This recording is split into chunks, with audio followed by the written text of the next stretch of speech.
realized that this too shall pass, that this was just a temporary situation. I realized that, as long as I made the right choice, and followed my faith more than what people were saying, or what the newspapers or the tabloids were saying, I didn't get sucked into that. None of that stuff was real. The only thing that is really real is the stuff that's going to last forever. Your faith and your belief in God, and knowing that, once you're a Christian, you've accepted Christ as your Savior. You're not going to perish, but you're going to have everlasting life. That belief in itself and that faith is what's pretty much the only thing that's real to me. Everything else is kind of like a life situation, but that's my life after life after life. There you go, Hulkamania. Yeah, always fun, surprising things. It's funny, it's like, what do you say to that when you're like, well, if he can make it, anyone can? Or do you go, man, look out, devil. Either way, right?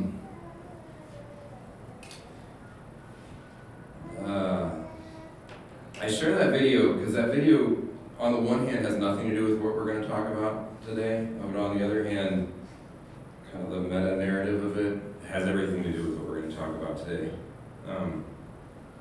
Jesus is annoying. He is, I know, some of you've been around long enough to be like, well, at least he didn't use crass language when he said it, He really is. You think you're going one direction with him, you think you're headed somewhere, he's going to talk about this, the theme has been this, he's been leading in this direction, and then he just has this pesky ability to come right back to a money talk again, and it's just really frustrating for someone like me. I realize a lot of pastors are like, yay, we can talk about money so I can squeeze the turnip again out of people, and honestly, it's just, I'm like, come on, man. Can we talk about things that matter? See, no one caught that joke except for you. That was good. He just asked Jesus if we could talk about things that matter instead of what he said. There we go. Now you get the joke there. See, if I can make it, so can anyone else. That's the deal. But the thing about it is, all too often, we have this kind of a tendency to want to see our faith in real compartmentalized boxes. We want to kind of have a checklist. What's the checklist of the things that I need to do in order to, qualify? It's sort of like kind of treat our faith sort of the way we treat school. Growing up, I'm maybe a little hypersensitive to this thought for some recent things at work, but we get to this point where we kind of want to split it up, and so here's my prayer life, and here's my Bible reading side, here's my behavior with my family, here's my thought life, here's we have all these things, and we have this tendency to want to kind of break them up into these categories so that we can work on them. And that's not in and of itself necessarily a bad thing. Divide and conquer is not in the Bible, but you know what they say, all truth is God's truth. So there is something to be said for, kind of going, all right, so in this part of, sanctification, I'm going to try to dial into this. And the Holy Spirit will often lead us into that kind of stuff. But we can make the mistake of forgetting just how much things overlap. And I think especially as males, there can be a real tendency for that too, How often have you found yourself, and I'm sorry I'm overgeneralizing here, for all of you females that are the same way, great, but found yourself kind of rolling your eyes that all of a sudden your spouse or child or a relative or somebody at work, is just super, bent out of shape over this, why can't we just focus on this, kind of thing. It's like, well, there's a couple reasons for it. One, people are wired differently, but two, this is where the overgeneralized view of females, where females absolutely have it right, which is that everything is connected. Everything is related. Everything touches on the other in some way, shape, or form. And this idea that somehow we can kind of just, separate these deals is is on the one hand foolishness, it's insensitivity, but it also puts us in danger of not being in a place where we could really address some bigger issues. And one area where there's this incredible tie-in, and it really is relevant to us because in our culture this is the case, but where our hearts are at and what our view of material wealth is, those things overlap like crazy. Like crazy. And what's wild is that Jesus pulls absolutely no punches when he talks about this stuff. And the problem is we're here again. We're here again in this place where he's going to, on the one hand, be discussing our view of material wealth, but he's going to like kind of blow up the significance of it in a way that's actually kind of frightening. In fact, this is one of the Bible passages that there's about 4 or 5 that I like to pull out just before Halloween as like one of the Bible's ghost stories. This one I like to think of more as like the Bible's really serious horror story. It is the horror story of Uncle Moneybags and Lazarus. And it's found in the Gospel of Luke. It's Luke 16. And we're going to read this horror story. And, the problem is if we've read this story enough times, there's a really good chance that that we aren't catching just how scary this story really is. Because it is. It's frightening. It's absolutely frightening. It was frightening to Jesus' audience back then. And it should be frightening to us because one thing that we really have in common with first century Jewish thought that would grow into rabbinical Judaism is a view of material wealth as an equivalent to God's blessing. And Jesus is going to, in the most Indiana Jones and the Temple of Doom-ish way,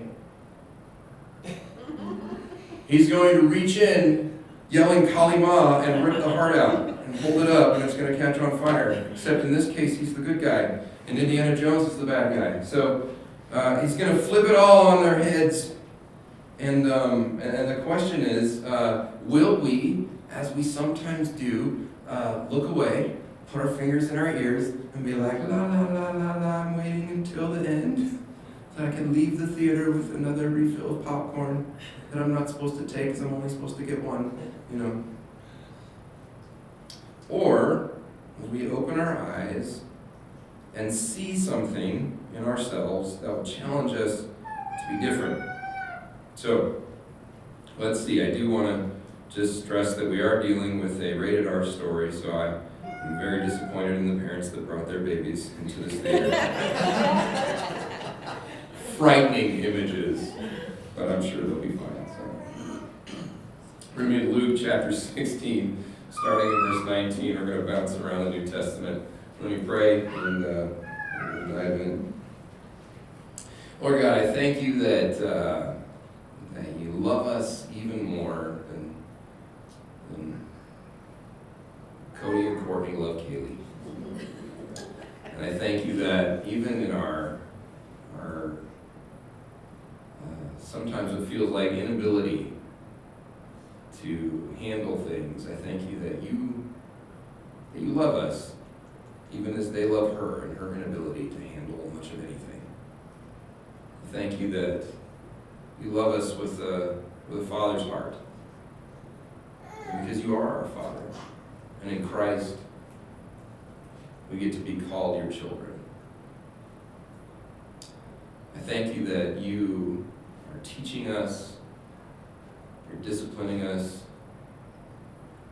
Like a good parent, you don't shield us from the reality of things, but you walk with us through it. May we learn just how much we can get things backwards. Or may we receive the challenge of your word and the challenge that you'll give each of us by your Holy Spirit in the nuanced and individual way that only you can. Lord, open our ears and our eyes open our minds and our hearts, Lord, that we would receive these good things coming out of the law of Christ. Thank you. Thank you for bringing us here. In Christ's name, amen. Before we get into this and I rip us all to shreds, I do want to let everyone know you do get bonus points with Jesus for driving in this icy snow this morning. Holy cow. That was pretty intense. I was doing a quick scrape on the driveway and went out into the street, and I had the most cartoonish slip of my legs flying out right from under me and just smack right in the side. And it doesn't relate to the sermon at all. I just wanted to inappropriately exercise my authority up here by telling you whatever I want to say. Funny joke. Always start your sermon with a joke. All right, there we go. All right, Luke 16, starting in verse 19. We're going to be reading out of the New Living Translation. If you're using a mobile device, looking for the letters NLT. And otherwise, we should have slides up behind, or go classic. Jesus likes it better when you use a real book anyway. So, just kidding. All right, Luke 16, starting in verse 19. Jesus said, "There was a certain rich man who was splendidly clothed in purple and fine linen, who lived each day in luxury. At his gate lay a poor man named Lazarus, who was covered with sores. As Lazarus lay there longing for scraps from the rich man's table, the dogs would come and lick his open sores. Finally, the poor man died and was carried by the angels to sit beside Abraham at the heavenly banquet." That's sweet. Yeah, carried to Abraham's bosom is the more literal, but that is a good way of describing it. The rich man also died and was buried, and he went to the place of the dead. In this case, use the Greek Hades. They don't mean Hades in the Greek sense, but there in torment, he saw Abraham in the far distance, with Lazarus at his side. The rich man shouted, "Father Abraham, have some pity. Send Lazarus over here to dip the tip of his finger in water and cool my tongue. I'm in anguish in these flames." But Abraham said to him, "Son, remember that during your lifetime you had everything you wanted, and Lazarus had nothing. So now he is here being comforted, and you are in anguish. And besides, there's a great chasm separating us. No one can cross over to you from here, and no one can cross over to us from there." Then the rich man said, "Please, Father Abraham, at least send him to my father's home, for I have 5 brothers. I want him to warn them so they don't end up in this place of torment." But Abraham said, "Moses and the prophets have warned them. The brothers can read what they wrote." The rich man replied, "No, Father Abraham, but if someone is sent to them from the dead, then they will repent of their sins and turn to God." But Abraham said, "If they won't listen to Moses and the prophets, they won't be persuaded even if someone rises from the dead."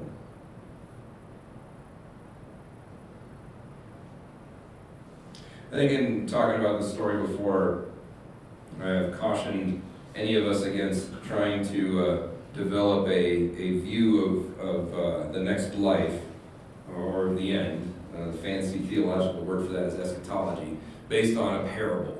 And it's always really, really dangerous to do that. The purpose of parables is not to explain literally what is going to occur, but to explain in a metaphor, and in a metaphor that the people who originally heard it, some larger, important moral in the story. The thing about this story is that there's a lot of clues riddled throughout the text that when you kind of, open each of them up, you end up seeing some elements of this story that maybe aren't always apparent to us as American thinkers reading this in English. So I want to take us through and pick out some important points and maybe show something about what's going on. See, a little bit of background. There was a discovery that was made back in the 1800s or so that was related to this story that really freaked some people out. And it actually was a very, it reverberated across the various theological persuasions and went farther in some places than others, with other folks, when they heard about this discovery, basically shutting it down and saying, no, that can't be possible, and we want nothing to do with that. And so continuing to increase a divide, as it were, ironic with this story, between different views of Scripture. And that discovery was that a theologian and anthropologist who also had an archaeological background discovered the papyrus in Egypt. And in reading this papyrus, read a story about a man who was watching two different people die, and what their experience was in the Egyptian afterlife, that it was shockingly similar to this story. Except in that story that they discovered, it wasn't about Abraham. There was no Lazarus. What there was the Egyptian god Osiris, and the Egyptian place of the dead, with the chasm.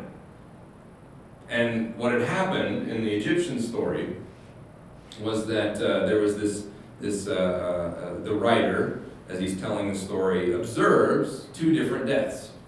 He observes the death of a very wealthy, powerful noble who is embalmed in the old ways and is provided for with all of the special attachments. I can't think of the word, accoutrements, whatever.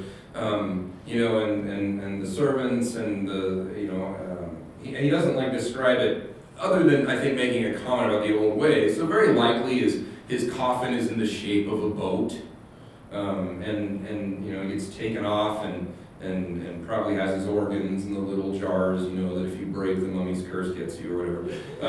And the food things and various statues of cats and whatever else.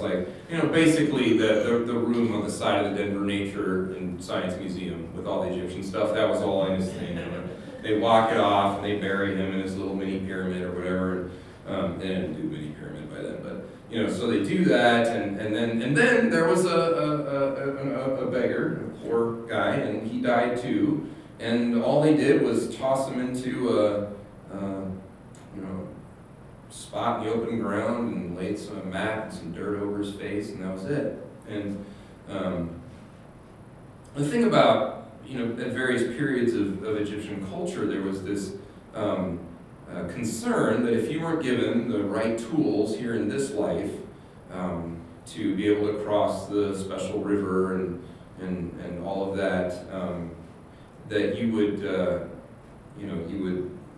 be able to cross the river. You might drown in the river. You might starve. You might, all these hilarious things. But it's you're already dead. How many times can you die here? But so that was kind of this prevailing notion among Egyptian culture, and that was the deal. And then all of a sudden, the god Osiris comes to the man and he goes, let me show you how it really works. And the guy goes to the place of the dead and he sees. And he sees that in fact the poor man who had nothing in life and was mistreated and wasn't even given the right type of burial by anybody shows up on the other side. And he's feasting and he's having a great time with the god Osiris. I think he even lays on his bosom or something.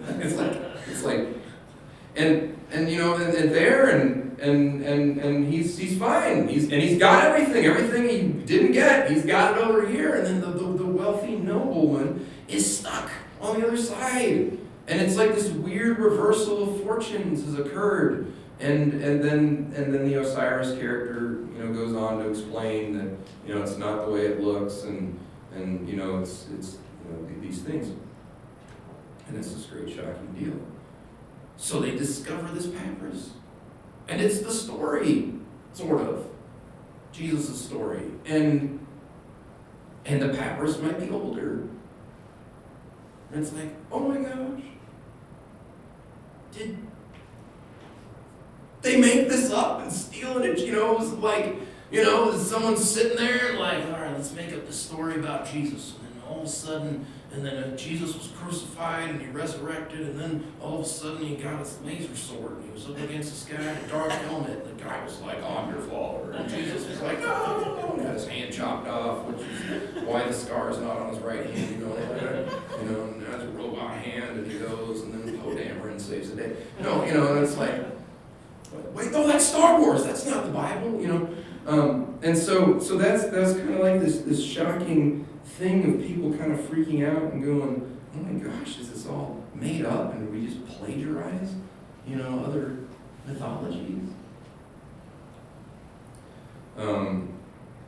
Very sensible theologian looked at it and was like, well, so it's a popular story. Jesus actually flips the story on its head to demonstrate an important point. It's actually pretty common for Jesus to take information from the day, even stories that are in formats that were used at the time, and flip them as illustrations to point out where people's brains were kind of bonkers. The parable of the Good Samaritan is one of the best examples of this. See, and I think I've shared this before in the parable, but for those of you that didn't hear it, when Jesus tells the story of the parable of the Good Samaritan, there's too many people that really dive into that thing like that must be a real story, and Jesus was floating in the air one time and saw it happen, that kind of thing. And it's like, no, Jesus, when he tells the parable of the Good Samaritan, he tells what is a very common story structure that is used in the early centuries. And it was kind of our equivalent of, the three men walk into a bar. There was a something, and a priest, And so Jesus does that, but he does the kind of the Jewish model with the Good Samaritan, where it was always, there once was a priest and a Levite and an Israelite. That's usually how the story is told. And the Israelite's always the butt of the joke. That's how that works. It'd be like there was a priest, there was a Levite, and there was an Israelite. The priest does something you would expect, the Levite does something kind of different, and the Israelite does something stupid. Okay?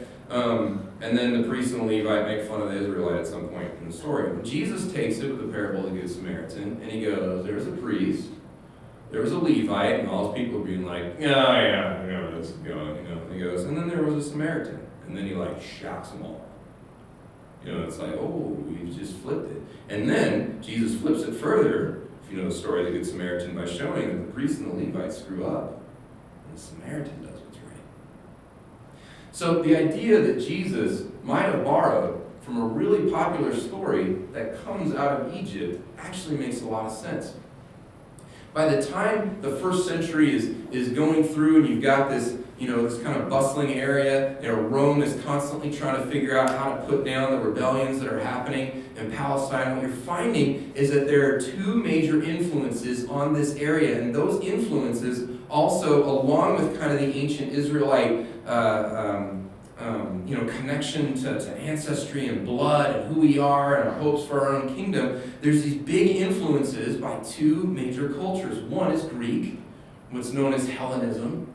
And so what you see is that in Jewish thought, increasingly, after Alexander the Great comes through and his generals split up the area after his death, and this area is kind of fought over by the Seleucids and the Ptolemies, there's this major influence in Greek thought. In fact, one of the greatest philosophers that ever came out of philosophy is a guy named Philo, who is a Jewish Greek thinker. In fact, when Jesus talks about the whole do to others what you would have them do to you, he is flipping a Greek Jewish phrasing, which is written in the reverse. What is hateful to you, do not do to others. Jesus takes that, though, and he flips it further, and he goes, that's not even quite what the law's getting at. Not just simply don't do evil to others you wouldn't want to do to you, but the good that you wish others might do for you, you do to others. So you've got this massive Greek influence, but there was another major influence at the time as well, too. And that was the Ptolemaic, weird Greek-Egyptian mix that, comes right up and has a massive, massive impact on what's going on. Like Herod, because of his ties originally to Mark Antony and Cleopatra, yeah, they're real people connected to him. It's not in the movie, but whatever else.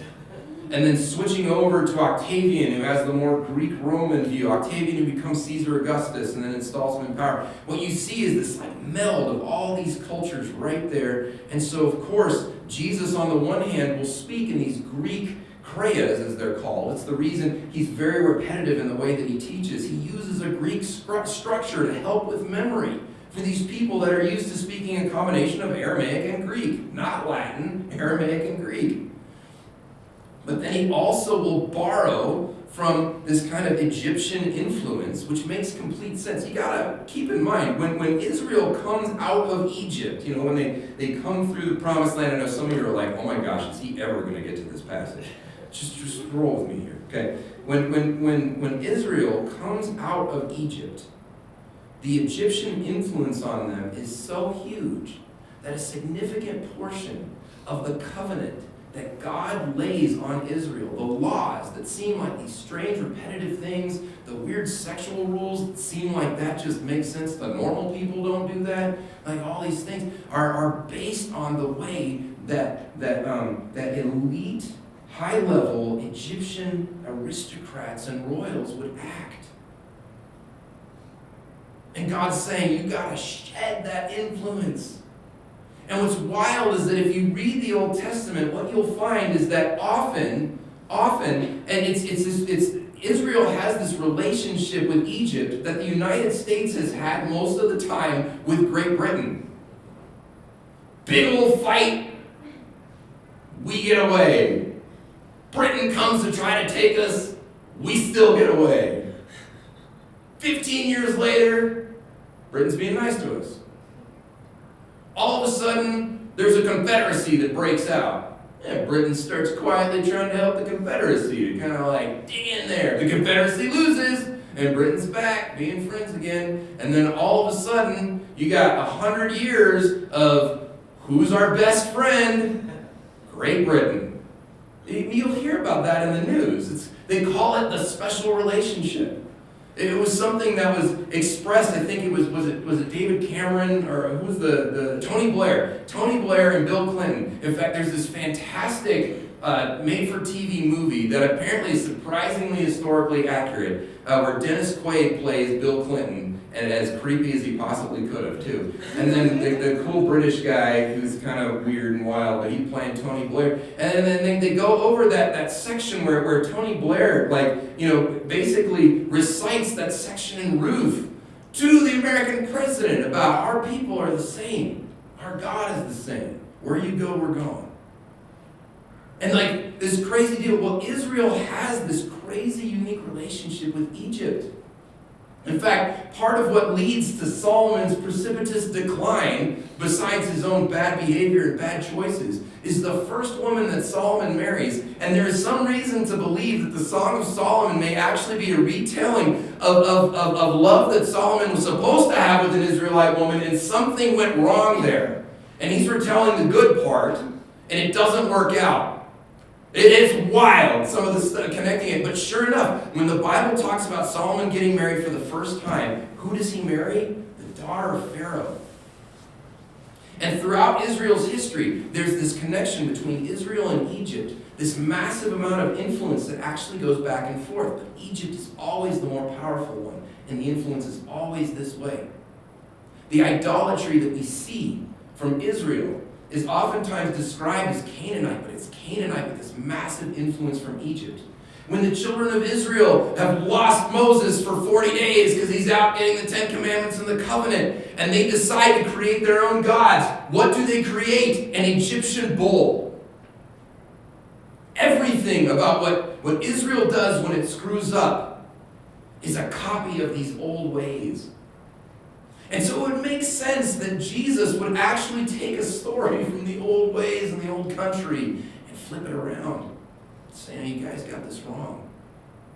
The belief that you were blessed because you were wealthy, that came from Egypt. And the belief that the wealth that you had here in this life was just a shadow, an indicator of what you would have in the next. That was from Egypt. The way that you would take these stratifications of these people are super special and they get everything, and all these other folks are just the dirt of the ground. It came from Egypt. All of it's Egyptian. So it makes sense that Jesus would take an Egyptian story and rip it apart. He says there was a certain rich man who was splendidly clothed. Okay, the fact that Jesus is going to name this Lazarus guy and not the rich man is very, very significant. In the ancient world, to have your name attached to stuff was a sign of how important you were, and to not have your name was the sign that you weren't as important. It's one of the reasons why it's such a big deal that the Gospels name the significant women in Jesus' life. This is not something that would happen in ancient times. It just goes to show how the practice of following Jesus is about trying to right these wrongs. But so the rich man who should have had a name isn't given a name, and then we get the poor man who shouldn't get a name gets the name Lazarus. Now people get really, the Christians can get super excited about that. They're like, wait a minute, we know about another Lazarus who died and came back to life, and was Jesus' like super best, BFF kind of guy. And here's the thing about this, okay? Lazarus is one of the more common names that they had in the first century. It's kind of like Jesus going, there was a rich dude and Bob. No offense, his name's Bob. Bob's a good name. It's a great name. Comes from Robert. Has some kind of royal connection, that name. It does. It does. Bob's your uncle, all that stuff. But it's not because there's like a specific person that Jesus is thinking of. But in choosing this common name, Jesus also is using a little bit of a play on words. Because the name Lazarus was this Aramaic version of the Hebrew Eleazar. And Eleazar is significant for two reasons. One, Eleazar was one of the great priests related to Aaron. Someone who was good and did good things. In fact, I think it was the two older brothers that get burned up for ignoring God's covenant in a pretty egregious way. And Eleazar ends up taking over. I think he's the second priest. I think Phinehas, his son, comes after that. And these are really significant folks. But Eleazar also has a really unique meaning. Eleazar means the one whom God has helped. The one whom God has helped. Now that's going to be kind of weird. Because Jesus is about to describe the one whom God has helped as having a not very helped life. The description of the rich man is really significant. He says, there was a certain rich man who was splendidly clothed in purple and fine linen, who lived in luxury each day. More literally, feasting. So the saying that he was clothed in purple is a really big deal. At the time, the way that you would get purple dye was from a particular type of shellfish. It was a very involved process, very difficult process, very dangerous process. And so in order to have purple dye, you had to have a lot of money. And we're not just talking about like you were upper middle class, you own your own business, you had a little fishing fleet, Jesus ruined all that. No, we're talking like some serious high-level palatial existence and living. To have purple is a big deal, but then Jesus adds another piece to this. He says the guy had fine linen. Fine linen, in this terminology, was also very difficult to come by. Very, very expensive. And so the idea that you might have one and not the other as a wealthy person would have been very common. But this guy was wealthy enough that he had both. It's Jesus' shorthand way of saying this guy had everything. And then he adds this thing that New Living Translation renders, had all, lived every day in luxury. There's a reference to the word feasting. That this guy, every single day, was feasting. And to us, maybe that doesn't seem like as big of a deal, which, by the way, should be part of the reason why we should be a little scared of this story. But most folks in that time period were lucky to have one meal a day. That's true, one. Many people went hungry. The miracle of Jesus, taking the bread and the fish and splitting it up to share with everyone is a really, really big deal. a bigger deal than we realize. We're really excited about his like super amazing, special Star Trek, ability to just make food out of nothing type of deal. The big deal is this: that was normal. It would have been normal for crowds of people, men, women, and their children, to not have had anything to eat that day, simply because they didn't have food. Not just a lack of access to it, but a lack of food in general. Whenever there was famine in those days, that was big, and thousands of people would die. Because even when there was plenty, it was hard to get food. This guy feasts every day.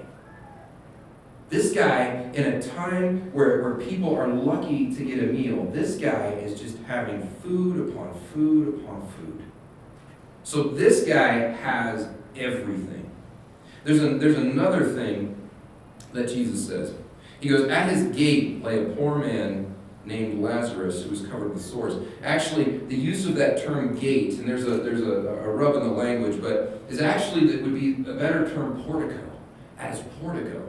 Now, a portico was like, basically Jesus is using all these little words to describe these big things that folks understand. This guy doesn't have a home. This guy doesn't have a large home. This guy has an estate with a palace on it. To have a portico means this guy has a special type of courtyard. He's got extra buildings all over the place. When people hear this, they realize, okay, this guy isn't just reasonably wealthy. This guy is ridiculously so. This guy has everything. And this is the one probably mistake that New Living Translation is making here is at his gate lay a poor man named Lazarus. Probably better, at his gate was laid a poor man named Lazarus. Now, what makes this significant is, if we're going to talk about helping people out, that kind of deal, Jesus is describing that this guy has everything, absolutely everything, is absurdly wealthy. And even in this time, conviction about the importance of giving alms to the poor is recognized. It's not really well done. It's kind of like us, the church should take care of it, and then we don't, right? It's kind of this, except in this case, Jesus is phrasing it such that, and the guy to take care of, it wasn't even you had to go to the hard part of town to find him. This guy's just laid out there in the portico. It says Lazarus, this guy whom God has helped, an ironic name for folks hearing this story for the first time, was covered with sores. So this guy is sick, but also in excruciating pain. If you've ever had a sore, yeah. I once got a zit on the side of my leg here that I picked at, and it got infected. And for 2.5 weeks, I couldn't lay on this side of my leg because of an infected zit. We actually had some missionaries coming through, from Africa. One of them, something had happened and had developed a handful of sores.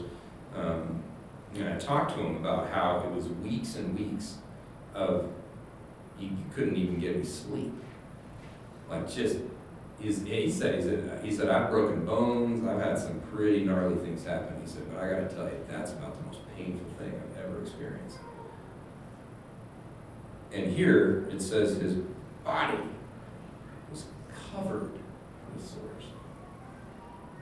So Jesus is trying to point out, we've got the gulf between everything you could ever want and just perfect pleasantness and this just massive suffering. And yet, what's wild is that in the gulf of their experience, they are literally at each other's doorstep. That's going to be significant in the story. It says, as Lazarus lay there longing for scraps from the rich man's table, not even, the dude wanted the trash.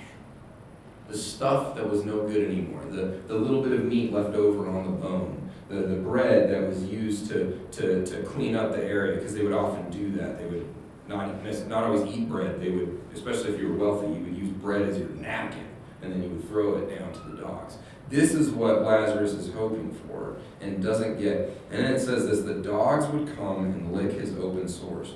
Now, there's three ways to take this phrase, and it's very likely Jesus means all three of them. The first way is the more obvious one, which is like, this is gross, this is awful, this is the worst.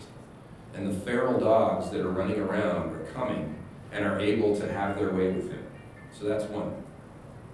There's another one, and this was brought up by a theologian who was raised by a veterinarian, who mentioned that maybe it's an expression of mercy. A talk about how sometimes dogs have unique abilities to be able to smell out diseases. Someone once said that a dog's mouth is cleaner than a human's, and actually to be licked by one is fine. And then every so often I hear about this person died when their dog licked them, so I don't really know what to believe, you know. But oftentimes, canines, in order to show mercy to each other, will go and they will lick each other. They will come. They'll lick the spot that's hurt. And it does bring some level of comfort, presence there. So Jesus may be illustrating, man, you wouldn't do it, but the dogs would. There's a third one too. Jesus is really big on this, which is why it's so strange that the early church can't seem to figure this out until Paul kicks their butt with it. But Jesus will use slurs in referring to Gentiles. That doesn't mean it's okay to use slurs. Okay? It doesn't mean that. But Jesus will use these diminutive style things. He refers to the Gentile woman when he's making a reference. In fact, it's a similar story. You know, it's not good to throw the food that belongs to the children to the dogs. But he uses a diminutive. So it could be puppies, but it's doggies kind of thing. And the woman's response, Jesus goes, that's really humble. I'll give you what you asked for. But even the reference to the dogs, only the dogs would take care of him, could be a clever statement about the Gentiles would do something, but not you. It says, finally, the poor man died and was carried by the angels to sit beside Abraham at the heavenly banquet. So what you've got is, and everyone would have realized this, the wealthy guy has all these servants, and the poor guy has nothing. Then all of a sudden, in his death, this guy has servants. The angels carry him. The angels take him. It says, the rich man also died and was buried, and he went to the place of the dead. So Jesus is following this Egyptian model now of now we've got this role reversal. It says he's in torment, and he saw Abraham in the far distance with Lazarus at his side. The rich man shouted because there's this massive chasm, which is this great irony, right? In life, there was a chasm of their experience, even though their proximity was right there. Now in death, the chasm that was the life experience that the wealthy guy would never cross has become real. And there is no way, even if Lazarus wanted to come over to help him. Rich man shouts, Father Abraham, this is really important, Father Abraham, have some pity. Send Lazarus over here to dip the tip of his finger in water and cool my tongue. I am in anguish in these flames. It says, Abraham replied, Son, remember that during your lifetime you had everything you wanted and Lazarus had nothing. Let's stop here. That the wealthy guy calls out and says, Father Abraham, is not an insignificant statement.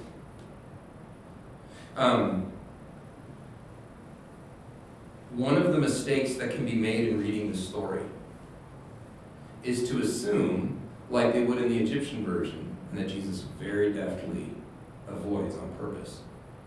In the Egyptian story, the wealthy aristocrat is as secretly evil, and the reason why he's in this situation is because of all the evil things he did, it finally caught up. There's nothing in this story saying or even suggesting the rich guy was evil. This is a very important detail. And it's expressed in the interaction between Abraham and the guy. He says, Father Abraham. He is making this reference, this connection, this ancestral, which for a Jewish person was a religious connection. I'm your kid. Father Abraham, I'm stuck here.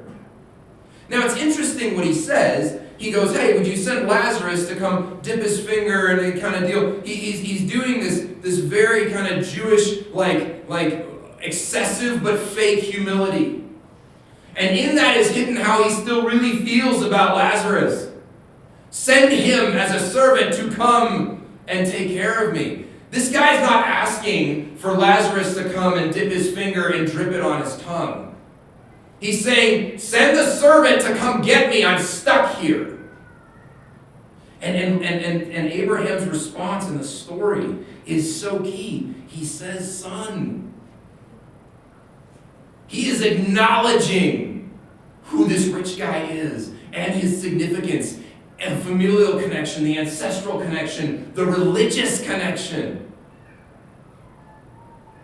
And he goes, look, remember in your lifetime you had everything you wanted and Lazarus had nothing, and so now he's here being comforted and you're in anguish. And besides, this is the deal. This is the thing that gets it right here. Abraham's not refusing simply on the grounds of, tables are turned, buddy. And besides, there is a great chasm separating us. No one can cross over to you from here, and no one can cross over to us from there. All of a sudden, Jesus is using this image of a literal chasm to show. Let me put it this way. However many times you read this story, if you never have, great, you get to start with this one. Like me, how many times have you read this story and never asked yourself the question, who dug out that chasm? Who created that chasm? See, the flipping here is illustrating, and problem is people take this like, this is how the end times work, and heaven and hell, and it's like, it's not what a parable is for.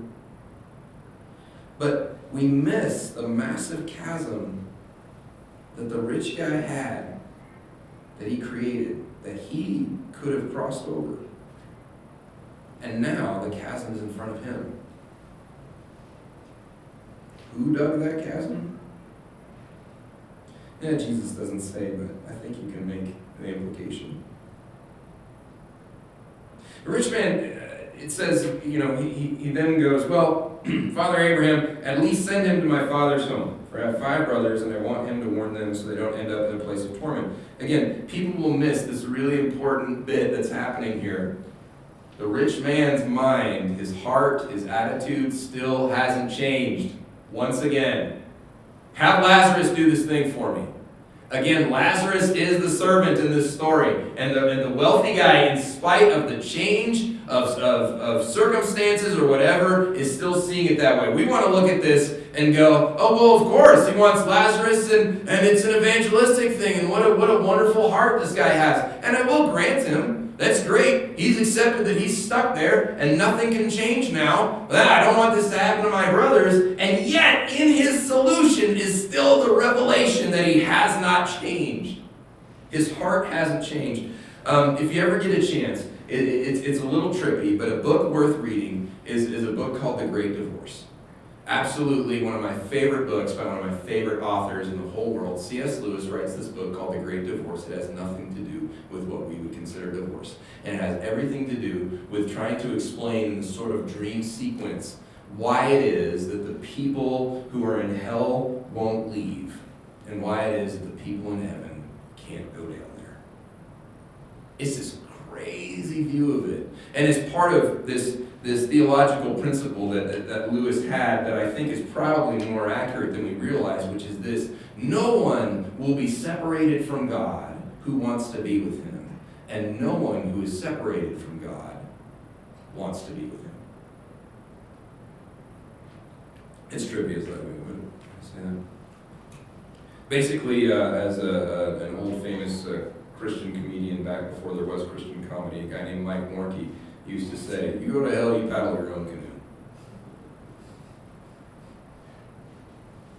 He also said other things that were funny too. But Abraham replies, Moses and the prophets have warned them. Your brothers can read what they wrote. The rich man replied, no, Father Abraham, but if someone is sent to them from the dead, then they will repent of their sins and turn to God.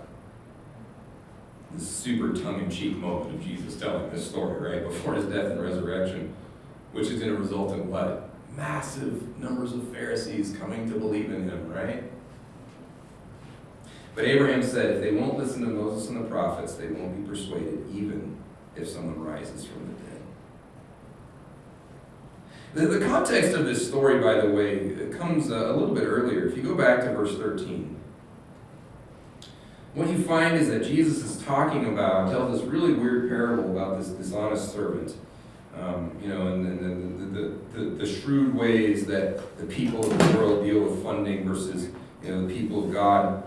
And Jesus says this, though, in verse 13. He says, no one can serve two masters, for you will hate one and love the other. You will be devoted to one and despise the other. You cannot serve God and serve money.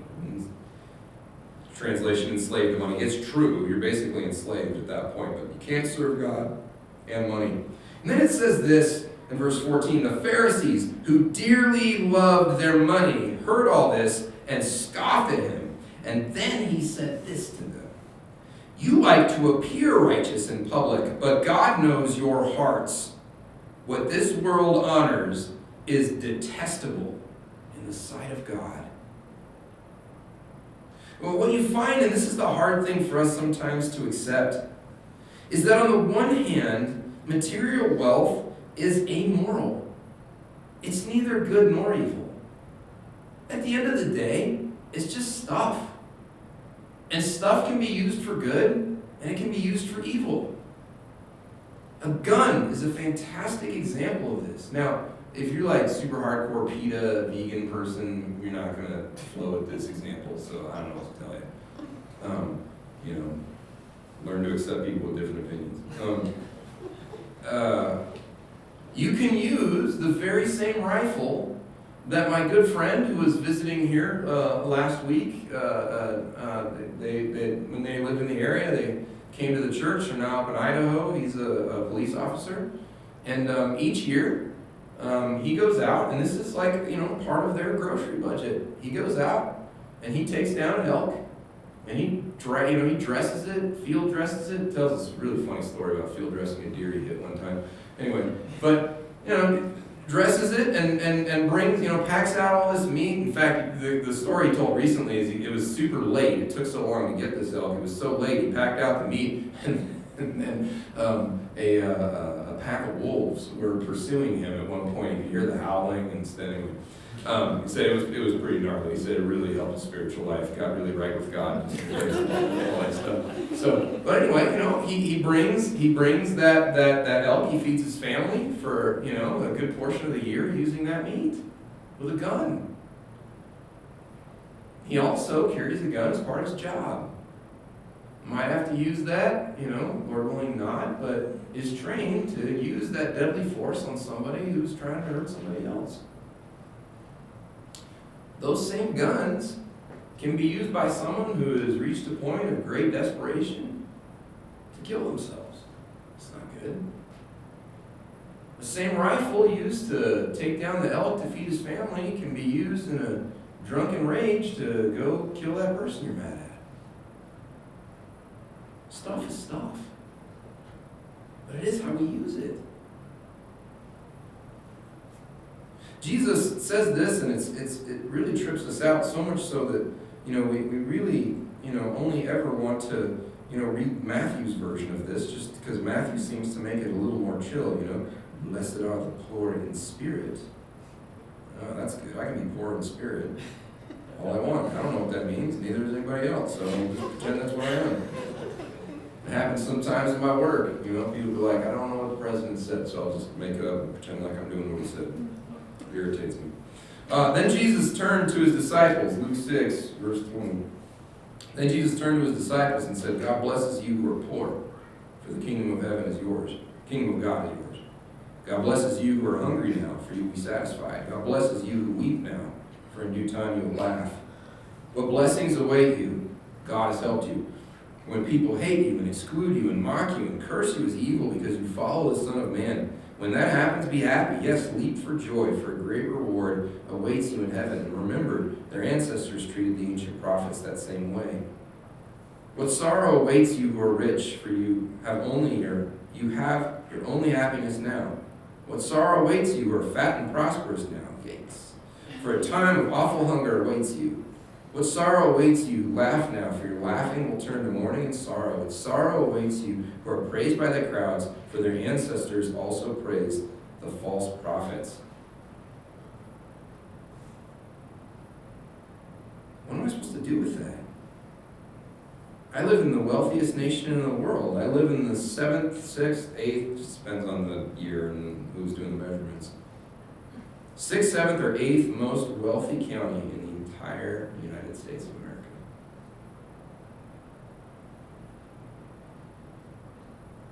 Luke 3, verse 2. John the Baptist actually brings this up. Has a surprising answer for it. If Jesus is saying, wealth can be your curse, poverty your blessing, how do a bunch of wealthy folks like us, and make no mistake, we are wealthy? So then what do? I'm actually going to go hyper-practical.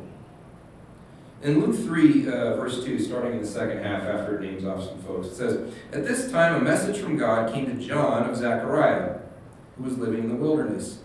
And John went from place to place on both sides of the Jordan River, preaching that people should be baptized to show that they had repented of their sins and turned to God to be forgiven." Oh, there you go, get baptized. No, that's not what we're talking about. Isaiah had spoken of John when he said, "He is a voice shouting in the wilderness, prepare the way for the Lord's coming. Clear the road for him," or more literally, make a straight path for him. That's where our name comes from. Great. "The valleys will be filled, and the mountains and hills made level. The curves will be straightened, and the rough places made smooth. And then all people will see the salvation sent from God." When the crowds came to John for baptism, he said, "You brood of snakes," and you baby snakes, son of a snake. That's what he's saying. "Who warned you to flee the coming wrath? Prove by the way you live that you have repented of your sins and turned to God." Don't just say to each other, "We're safe, for we are sons of Abraham." Father Abraham, son. That means nothing. Exactly. "For I tell you, God can create children of Abraham from these very stones. Even now the axe of God's judgment is poised, ready to sever the roots of the trees. Yes, every tree that does not produce good fruit will be chopped down and thrown into the fire." And the crowds freaked out, because more horror movie here. "And what should we do?" John replied, "If you have 2 shirts, give one to the poor." More specifically, to the one who does not have. "If you have food, share it with those who are hungry." Even corrupt tax collectors came to be baptized and asked, "Teacher, what should we do?" He replied, "Collect no more taxes than the government requires." Don't mess people over. Don't take more than your share. "What should we do?" asked some soldiers. John replied, "Don't extort money or make false accusations, and be content with your pay. Lest we make the mistake of thinking, well, that's John the Baptist stuff, that doesn't apply to us. I'm sorry, it's much worse for us. Worse in a good way. But see, what John the Baptist is getting at, what Jesus is getting at, is this. Often the way that we treat our wealth is a true indicator of where our hearts are.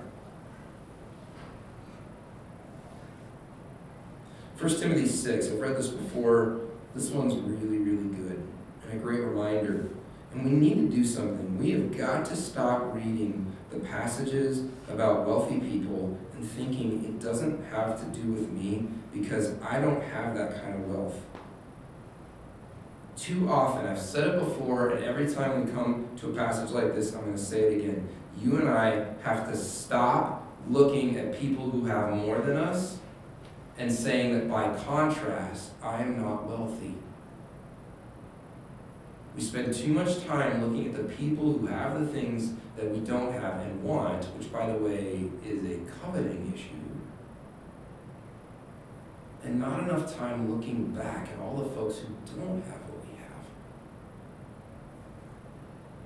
Albert Schweitzer, the guy who did some incredible work and medical stuff, once said that of this story, that Europe is the wealthy man, and Africa is the Lazarus laying at our porch. It's incredible the work that was done out of that. When followers of Jesus discover that we are not Lazarus, we are not safe as a son of Abraham, even though Paul calls us that, then we look and see the suffering and the trouble on our porticos. It changes us. Before I read this passage, I guess the mission boards might not be up, maybe they're out there, but that's one of the reasons why we put so much into world missions. We put money into a benevolence fund that we use to help other people. Sometimes people connected from within, but oftentimes people from without, and save additional monies to give out. Yeah, only half of that money comes to us, and as some of you heard at the dinner that we did close to Christmas, that effectively we hit the 2/3 mark. And I know people be like, well, you don't have a building. I know, our church is poor. Well, you don't pay your staff. I know, our church is poor. Well, but you could have these things. I know. We've chosen to be poor. Why? For this.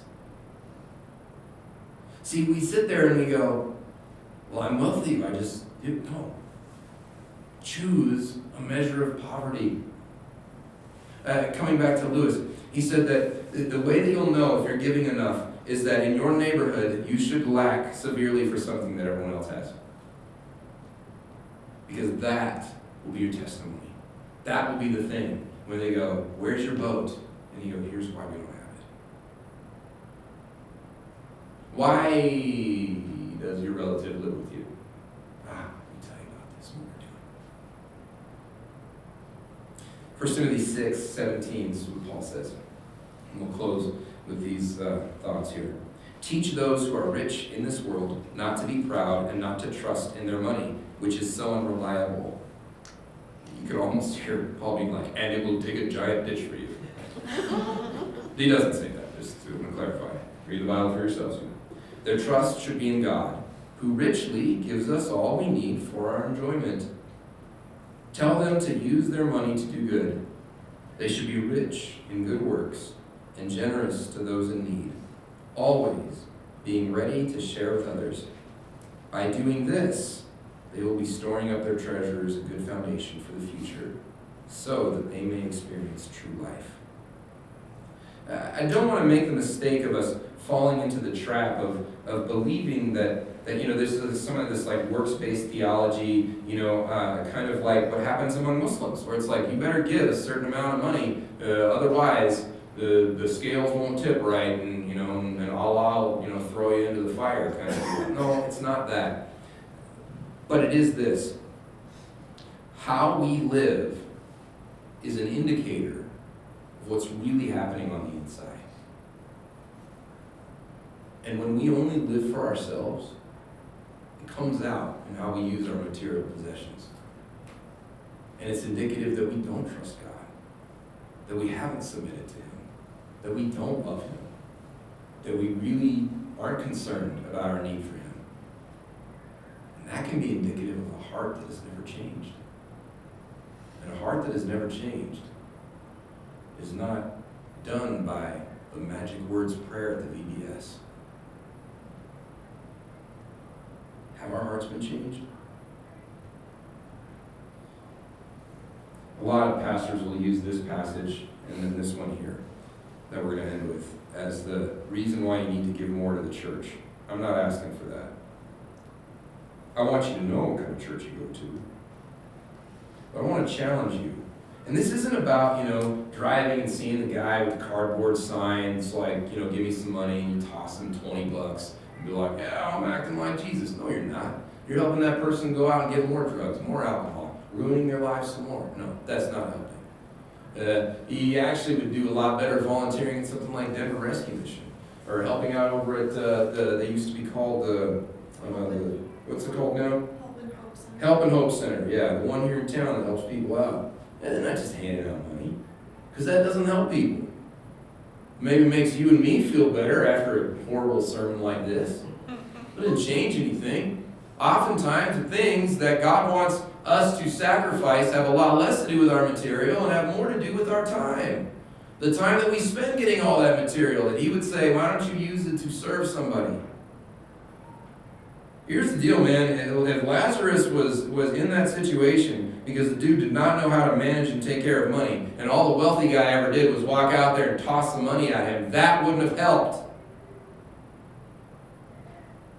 But to take that guy in, to serve him, to help him, to show him, to get him healed, to teach him how to work, yeah, that would be good. Let's not make any mistakes and think, okay, if I just sell my car, oh, no. And donate your car, maybe, but thank you. Paul writes this. He says, now I want you to know, dear brothers and sisters, what God in His kindness has done through the churches in Macedonia. So there's this big fundraiser for the Jerusalem churches because of a famine. It says they're being tested by many troubles and they're very poor, but they also filled with abundant joy, which has overflowed in rich generosity. For I can testify that they gave not only what they could afford, but far more. They did it of their own free will. They begged us again and again for the privilege of sharing in the gift for the believers in Jerusalem. They even did more than we had hoped, for their first action was to give themselves to the Lord and to us, just as God wanted them to do. See, the act of giving is not primarily about the money or the stuff. It's about the heart that is moving it. It is the act of giving to God. It is saying, you know what, God, I'm not going to be controlled by this money. I'm not going to let the cultural, pressure of have more, get more, have a certain standard of car, a certain standard of house, a certain standard of experience as I'm growing up as a teenager, all these things that, and these certain types of clothes, and these certain items, and to eat at certain places, and all of that. I am not going to chase after the God of this world. In fact, I will reject it by taking the very currency that gets me all of that stuff, and I will hand it in order to help and serve other people. When we do that, we show that we have been regenerated. We show that we're not digging this massive gulf between us and God, but we are building this bridge, storing up our treasures where they belong, where they bless others. Because you know what happens when we give our treasures to God's work? You know what treasure we're storing up? More people who will know and love and worship Him there. If I make sacrifices here, it's not that my house will be bigger there. There's no need for a house. It's not that the car will be better, that I'll have better clothing, I'll wear the fine stuff, all the things that I wanted, I'll be able to feast. No! When I get there, I will have His heart, His mind, His eyes, and I will see all the people that have come to know Him. And I will realize that was the treasure from the beginning. And I will rejoice in that treasure. I am sick of hearing believers being told that we store up these treasures and jewels and crowns and whatever else, and missing that the only treasure you see on these streets of gold that we walk on are the people worshiping God from every tribe, nation, and tongue. It's the only treasure He cares about. And until we get there, we are not like Him. We care about the treasure here. We're missing out on the treasure He wants us to care about. That's why you are at a church that gives so much away. It's not from pride. It's not so that people will think we're great. It's because all we need is this amount. God has provided in these other ways. At the end of the day, that's the treasure He's going to care about. It's the only treasure He's going to care about. Because guess what? You and I are His treasure in the same way.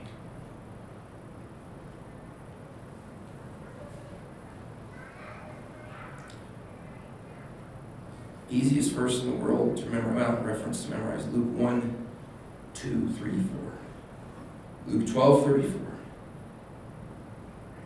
There's the Matthew version. Luke 1 has a super easy number. Just remember 1, 2, 3, 4 in Luke. Luke 12:34.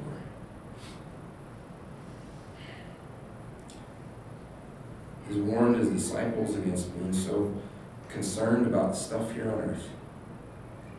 And he closes with this. Wherever your treasure is, there your heart will be also. Guys, I want to be with him forever. And that's who we worship. The one who gave up everything for the sake of the only treasure that ever mattered to God, which is you and me, which is his people. And he came and he sacrificed first all of the royalty, and I mean, it's even silly to say it out loud. We have no concept of the divine. But we've got this divine being who gave it all up to suffer. And not just live on earth, but a life of suffering. And then not just that, and to give his life for us, to pay the penalty for our sins. That's what we are supposed to be like. And what is the only treasure that Jesus got out of it? He doesn't get money out of it. Even the money we give to him, it's not like it floats up to heaven or whatever, you know. We can't take anything with us when we die. Just ourselves. In fact, we don't even take parts of ourselves. We leave the body here to decay. It's all he cares about. It's the only treasure that matters to him. Is you and me and anyone and everyone that would receive him.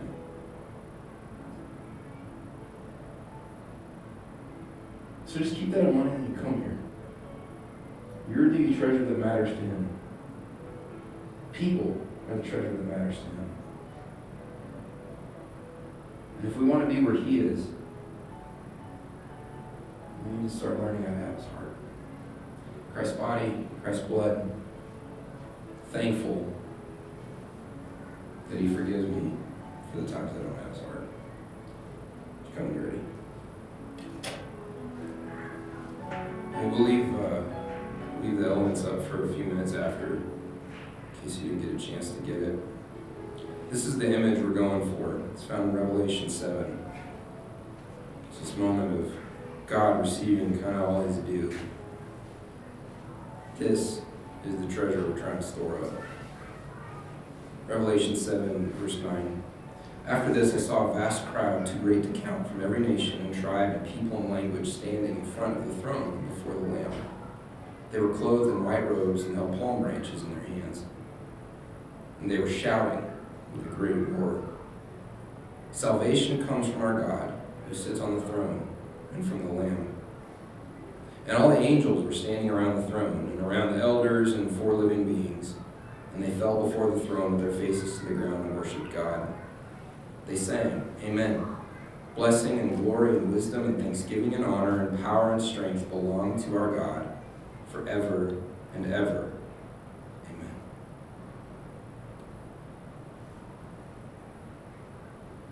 Father, you know where each of us are weak in this area. You know where our priorities are not like Lazarus, but like the wealthy man. Lord, I thank you that what you've done in Jesus saves us even from that. Lord, even our sins of not getting this right, I thank you that we are forgiven of that. And we are not in danger of the chasm. More than sons of Abraham, as Paul said, and as Paul clarified, Lord, we are your sons on Christ's merits, not our own. And yet, Lord, you don't want us to sit there. You've invited us into your work. You've invited us to have the courage to pick up our own crosses, to deny ourselves, to follow you. You have invited us to be like you, to live like you. to sacrifice like you. And I don't begin to fully understand what that means. In fact, I'm afraid I really don't understand it at all. But I thank you. I thank you that you do, and that in trying to follow you, in trying to hear you, to get a sense of what you're doing, I thank you that in that, any of us can discover what it is that you want and to come closer to that. Lord, cause us to see something in our lives this week. Something that needs changing, something that needs giving up, something that we have listened to the rest of the world say that we must have, and realize we don't need it. And that by letting go of it, we could give you more of something. Lord, use these gifts that come in and week out, month to month, quarter to quarter, or these gifts from your servants, Lord, your children, us. These monies we give you, the time we give you, use it to draw other people to know you here in this area and throughout the world. Because that's the treasure you care about. Lord, cause us to be more like you, to pursue the treasure that you pursue. We love you and thank you for your word, challenging as it is, comforting as it is when we accept it. In Christ's name, amen. All right. Next week is the sermon on Valentine's Day, so I'm just kidding. I don't know. Anyway, thank you very much for being here.